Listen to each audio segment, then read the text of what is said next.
Hello and welcome to today's webinar on implementing search engine optimization into the QA process. I'm Jenna Sargent, social media and online editor at SD Times. Before we get started, I have a couple of quick housekeeping announcements.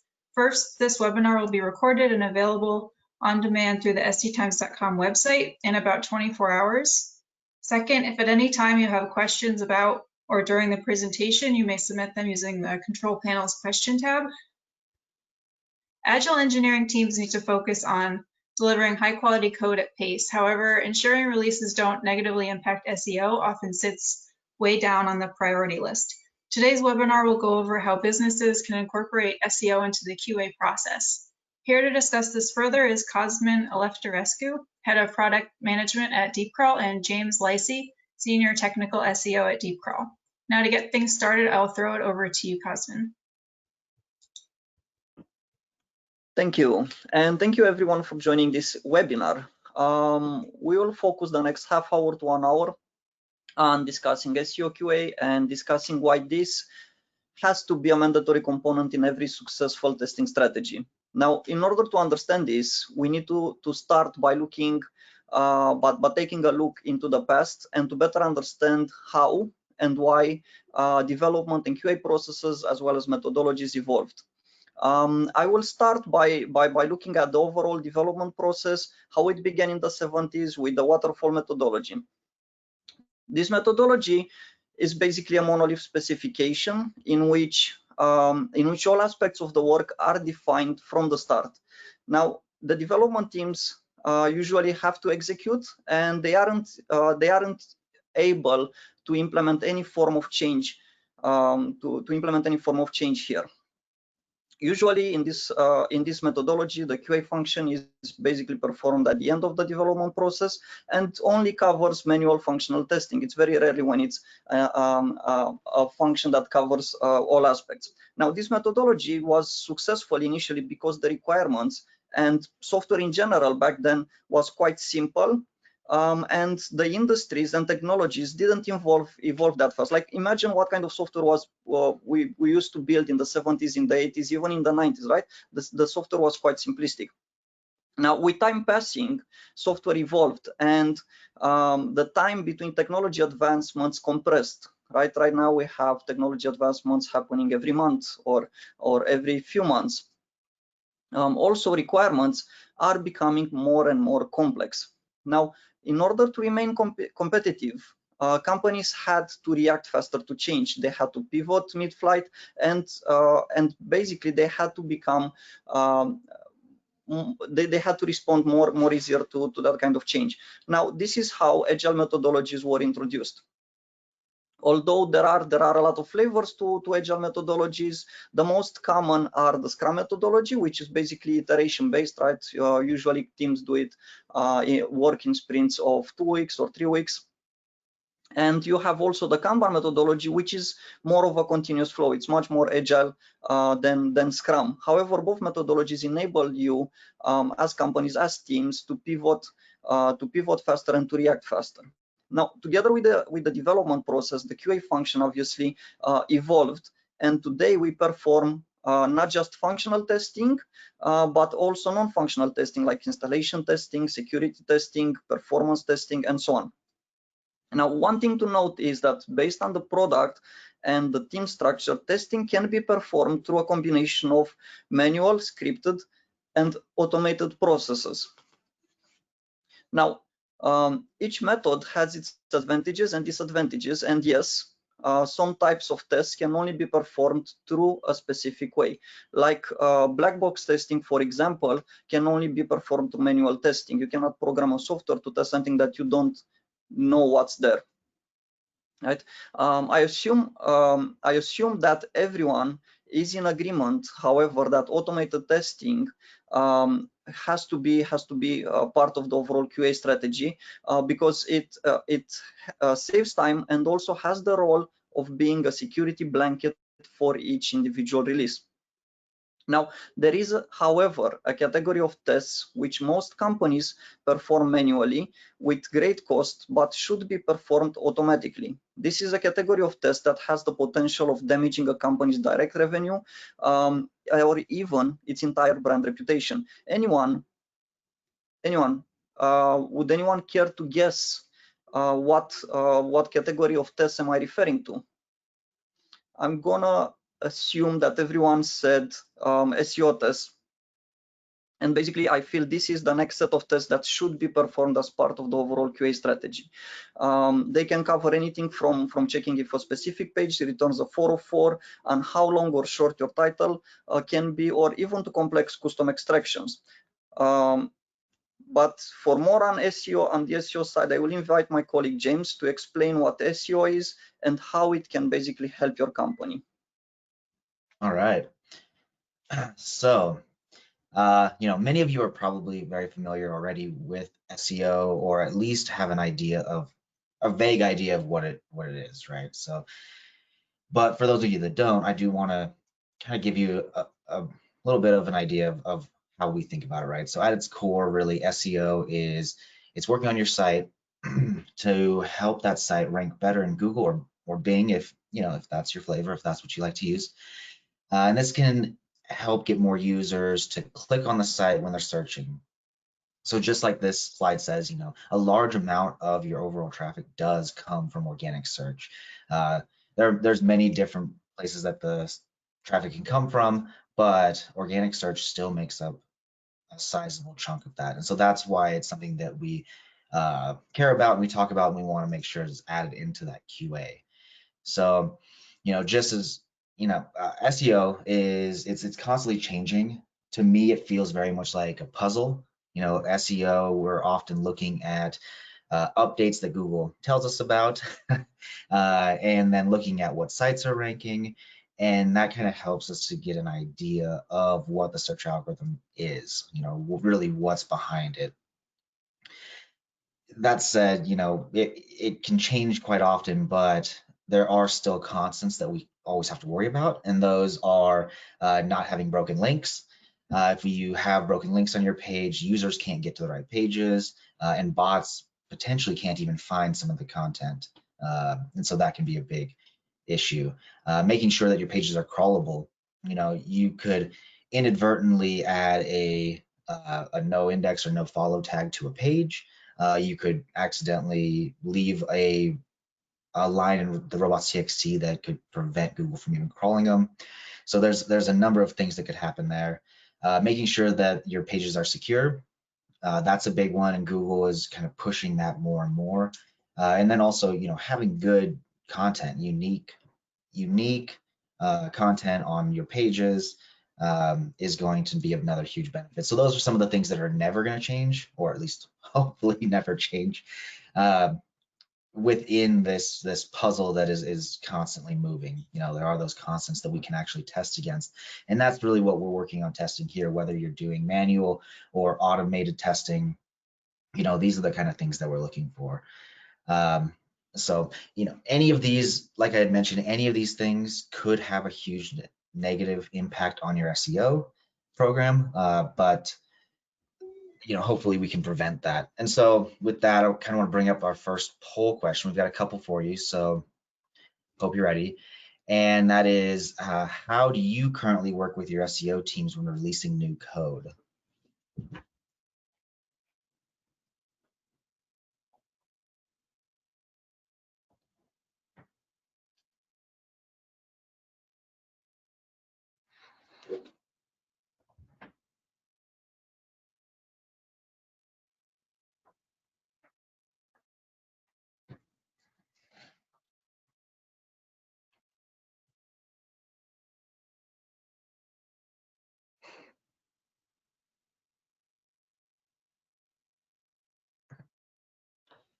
That's probably long enough, hopefully, to have everyone answer really quick. Awesome. Well, thank you for answering. And, like I kind of expected, and similar to what my own experience is that the majority of people either had no interaction or just some manual action. And so that goes along with what I with what some of my experience has been. And here really it shows what the problem can be. And it's really that SEO teams and developers don't sit together and don't have this constant interaction. So some of these issues or defects can get pushed to the live production site. It kind of goes both ways, right? So you've got the SEOs, or it's a resources and time issue. You've got SEOs on one side that maybe don't have enough resources to go through and check all of the code. And then on the other side, you've got developers who have created this great code and want to push it live to production and get said project complete, but then they've got a blocker of needing someone to go through and manually look at this.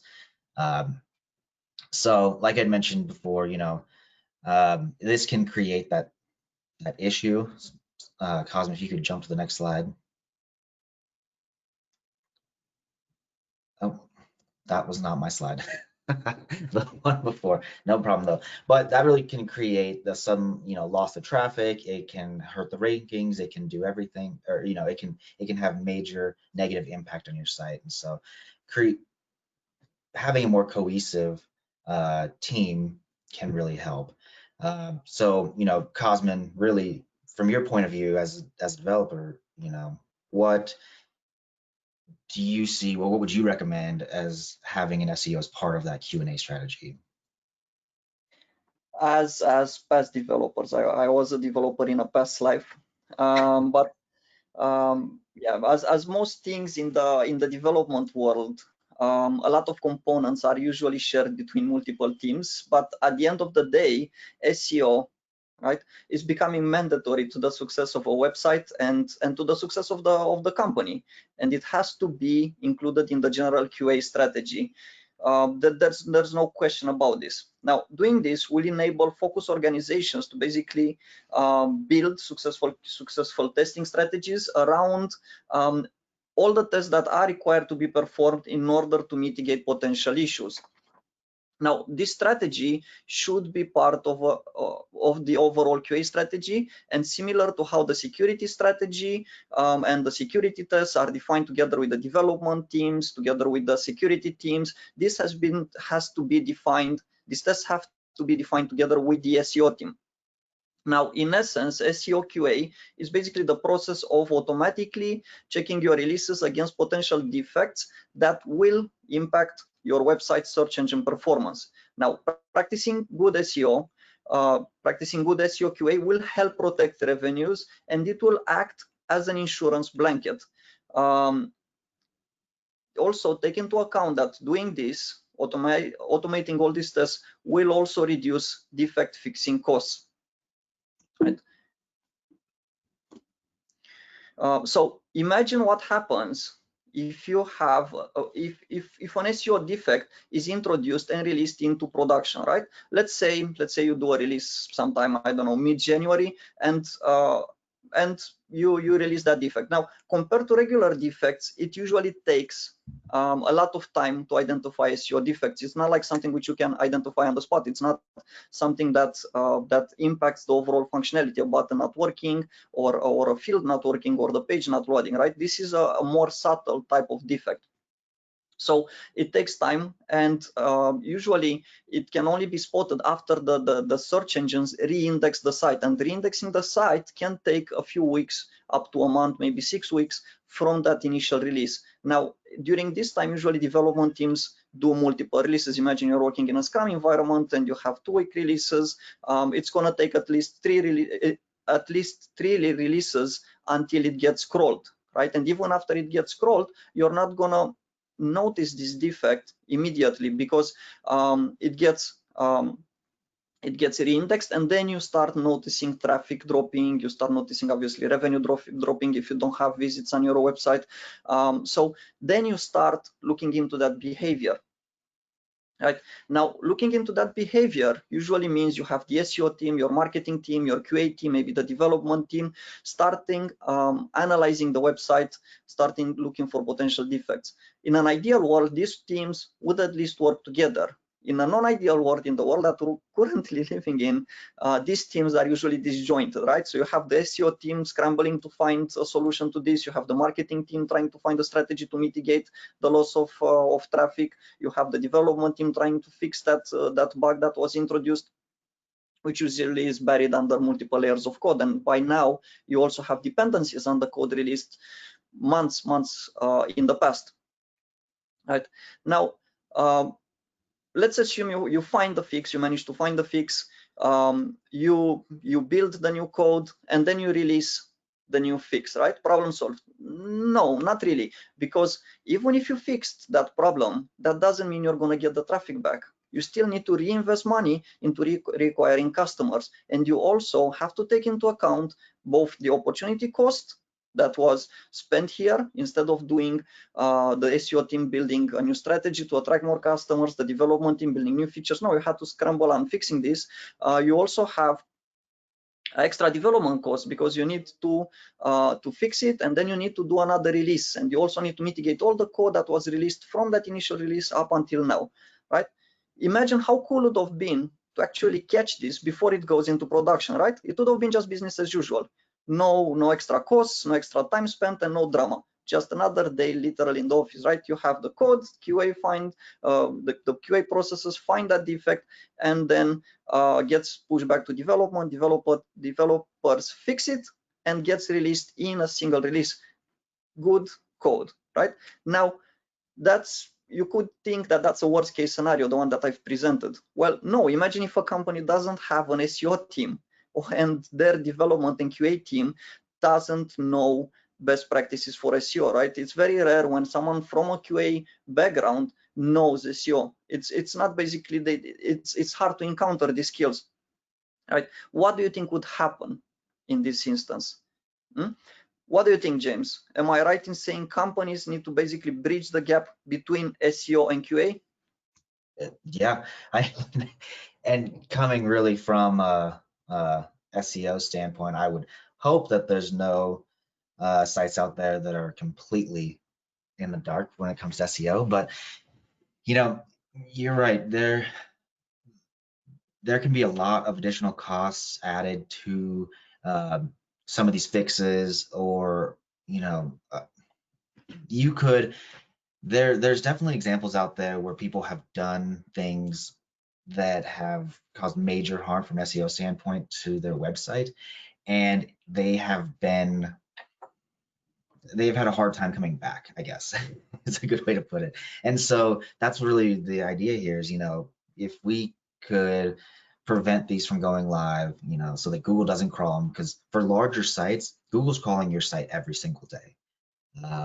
Or if you're constantly changing content on there, they're crawling a lot more often. And so, Cosmin, to your point, it could take a couple weeks to a month or so, but if they're crawling it every day, they may find it within a couple of days. And so you really don't have much time at all to get these things fixed. But then you've got to worry about other projects that are coming up and prioritization. It can get messy, definitely. Yeah, I fully, agree with that, Cosmin. That's absolutely.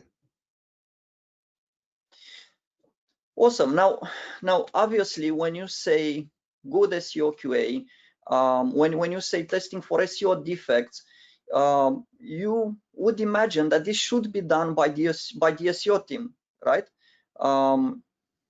Well, actually, most of our customers starting doing that, starting implementing a basic form of SEO QA. So basically, they've realized the importance of SEO defects, and they've tried to mitigate this, right? And how did they try to mitigate this? Right? How would you mitigate defects? Obviously, with the QA team. Well, not really. They basically got SEO specialists manually checking the code, which I assume still happens or happens across the industry based on the poll results.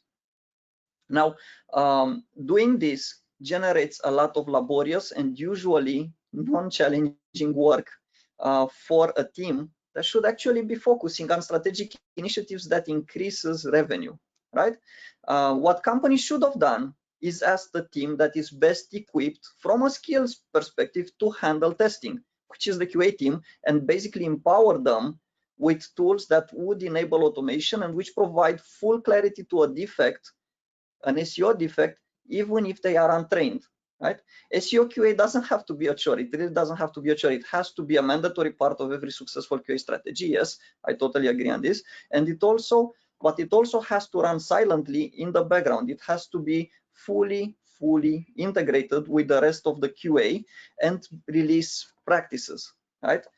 It also should alert the teams whenever new SEO defects are introduced.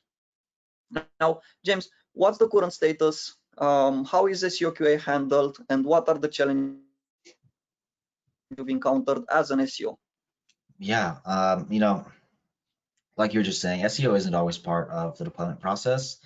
And as I mentioned before, that's largely due to time and resources. It's just they don't always have the time. So, you know, we've got new code launching. So in that process, you've got to somehow fit in SEO to check it, as well as, you know, the devs checking it.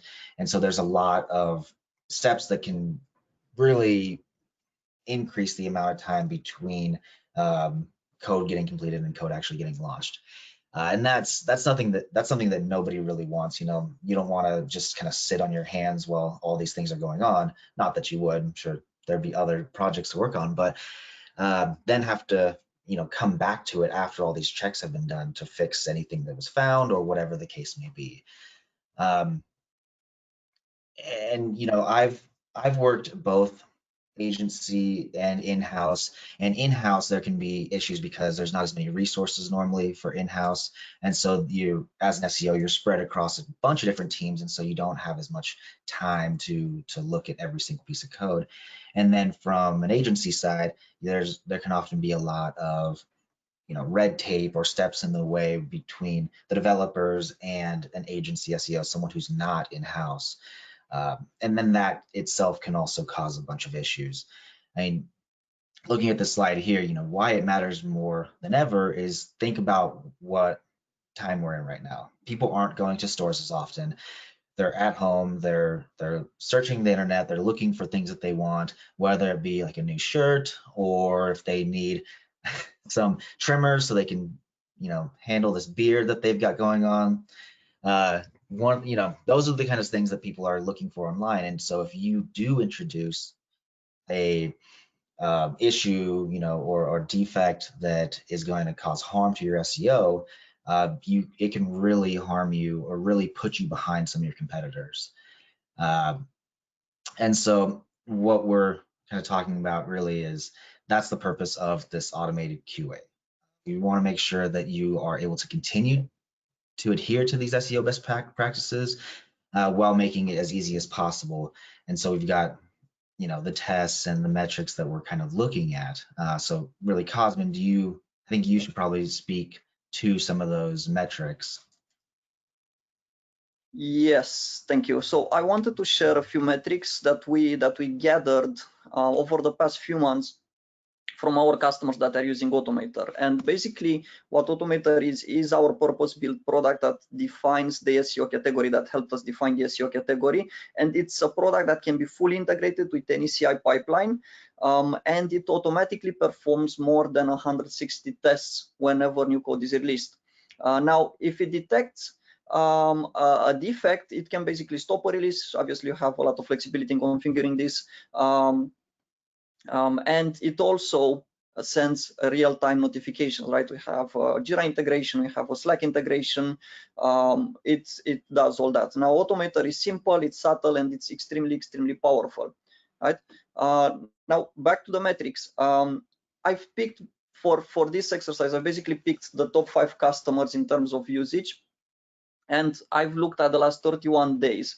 And in that time interval, for those customers, more than 350 releases have been checked.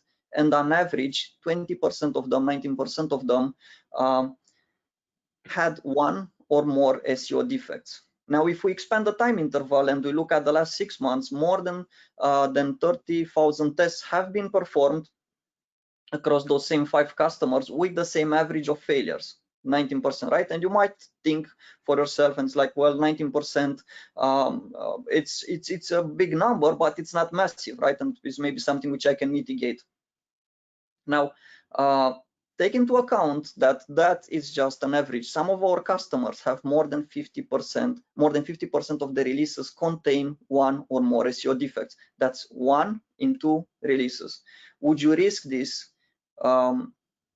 Would you risk this for your team, or would you risk this for your company? Now imagine the impact it can have.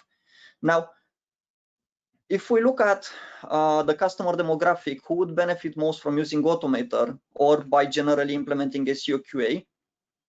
And now I would say if a company drives revenue through their website, SEO QA good practices has to be a must, right? Be it an e-commerce company, be it a hotel, an airline company, or anyone else that require customers to directly interact with their website in order to generate revenue, they have to practice SEO QA. Now, the second category is the publishing category, where customers don't buy something directly from the website, but revenue generated through some form of advertisement. And the third big category are the highly regulated companies. Now imagine that these companies usually require to always have some certain pages visible, or require some specific messaging on their pages that they're regulated or whatever. Now these companies risk huge fines if that message is removed, and it's humanly possible to make a mistake and literally remove that message, right? You're risking maybe 2%, 3% of the annual revenue of a company. Imagine this can happen to a bank.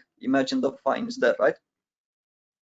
Now, what I would recommend to these categories of companies and to all companies is to look at a product like Automator, and they should look at it as a commercial asset, right? It's an investment. This is not, Automator is not a cost, or a product like Automator is not a cost. It basically acts, it's a product that acts as an insurance policy as against SEO issues. Now, with Automator, companies can they can integrate Automator with their CI pipeline directly. They can run tests seamlessly even before the code gets released, and they can deploy the Slack integration to get notifications, as well as the Jira integration, where they can where developers can see can have defects created for them in the backlog of their choice in Jira, and those tickets are fully specified. They see exactly why something happened. They see exactly what failed. SEOs can also send notifications for specific defects, so they have all the information in a single place. Now, with that being said, now that we understand the customers, that we understand the SEO QA, what do you think, James? Do you have any final thoughts? Yeah, I mean, I keep thinking back to that slide with the 20% of failed tests over the 5 accounts, and a couple of them having up to 50% of failed tests. That's pretty significant. It's I'm sure that it's not due to poor code or something along those lines, but just maybe developers not necessarily thinking as an SEO would, which can lead to those. And so it is pretty significant number, but being able to kind of change some of these tests, or test just certain things that are really super important to use, can be really beneficial. So yeah, I think that, to me, automating it makes the most sense, because you can kind of set these tests and then just let them run. So any code that you're going to launch to production can kind of go through this pipeline and make sure that it meets these standards that you've set up, and then that will allow developers to release things more quickly, and SEOs to not have to worry so much about double checking things that may affect the SEO program of the site. Yeah, that's kind of my final thoughts on that. And actually, so we've got another poll for you. So, and that is automated SEO Q&A something that you would consider implementing in the future?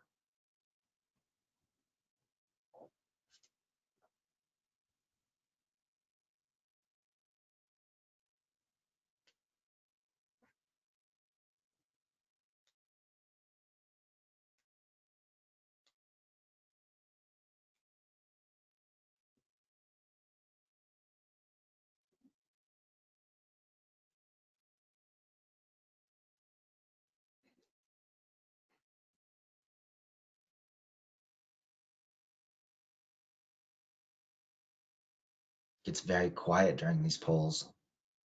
Eerily quiet. I see 80% of people voted. I can probably give it 30 more seconds. Or no.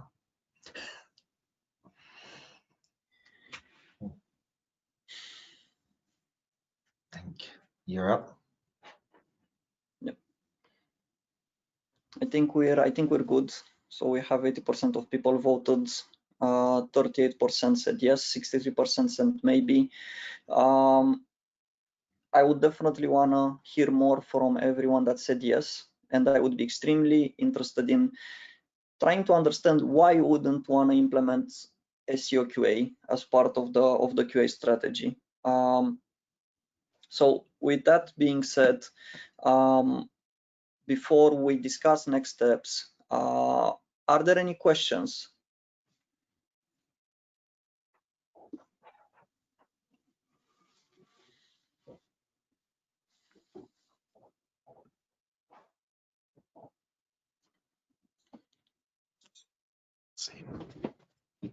See a few questions in the chat.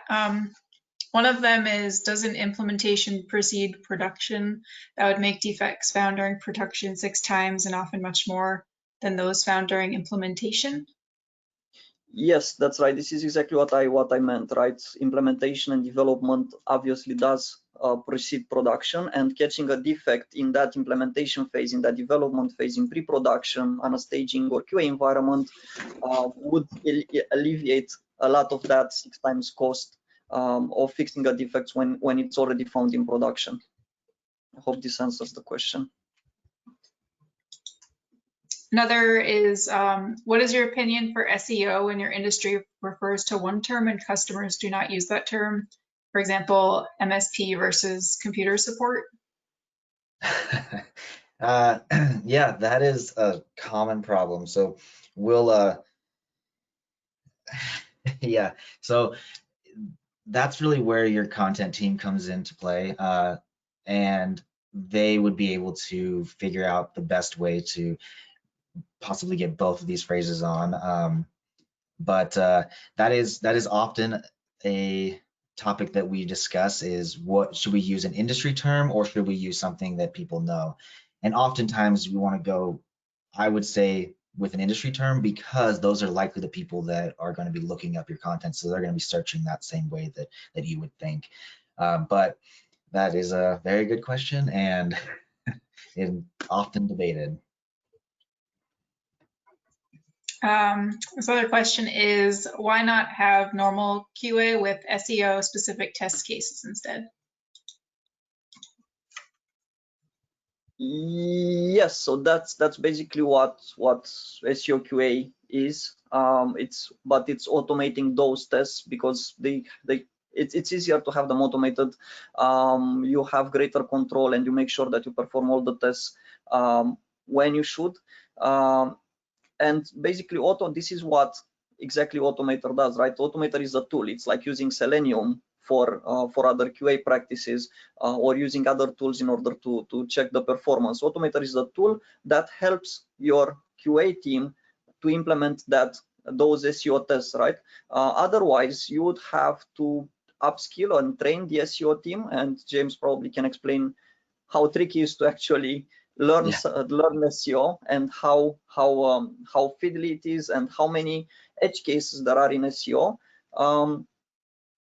And obviously you would also have to work and to change those tests constantly. If you use a tool like Automator, you would get the tests out of the box, and you would basically get, through each update of the software, you will get the latest and greatest tests. Yeah, and to add to that, we're definitely not advocating for not doing the normal development QA. This is just adding SEO QA into that pipeline. And another way to do it. And just to your point exactly, Cosmin, is, teaching the whole company to do SEO can be really time consuming and really difficult. So, like I mentioned before, it's constantly changing.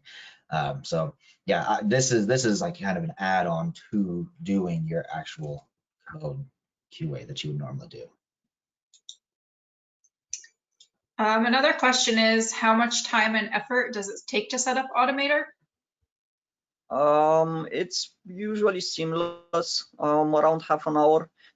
Depends on how deep the integration you want it to be. So we offer multiple types of integrating. If you take the most simplistic approach, is literally half an hour. It takes more to define the test than to integrate Automator, to be honest.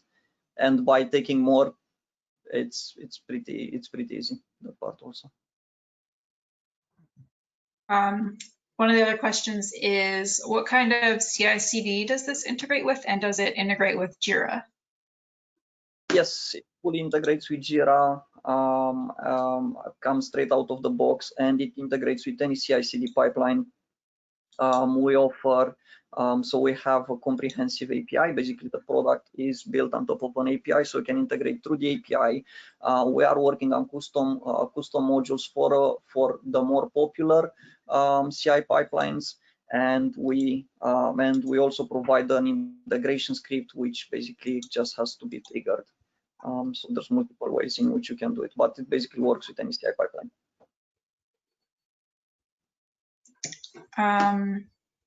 Someone else is asking, is this product designed for us to use on ourselves or as a multi-tenant product so that we can do this service for clients? Both. So we have from our customer base, we have agencies which basically deploy Automator for their customers, and we also have unique customers that use Automator for their organization. So it can be used either way. It has a lot of flexibility on how you can define test suites, how you can perform those tests, and how you can configure it. So it's great. Those were all the questions that I see in the chat. Thank you both. One. Do you see I'd be interested to learn. Yeah, I think I've dug through it. I'd be interested to learn how many of the listeners are in organization with an SEO team. I've been in the industry for some time and never heard the term. Now we have, I don't know how many from the listeners, because I don't have the list now, but I can tell you how many of our customers have an SEO team, and it's more than 60%. Now, it depends, obviously, the size of the company, but there are companies, 60% of our customers do have dedicated SEO teams.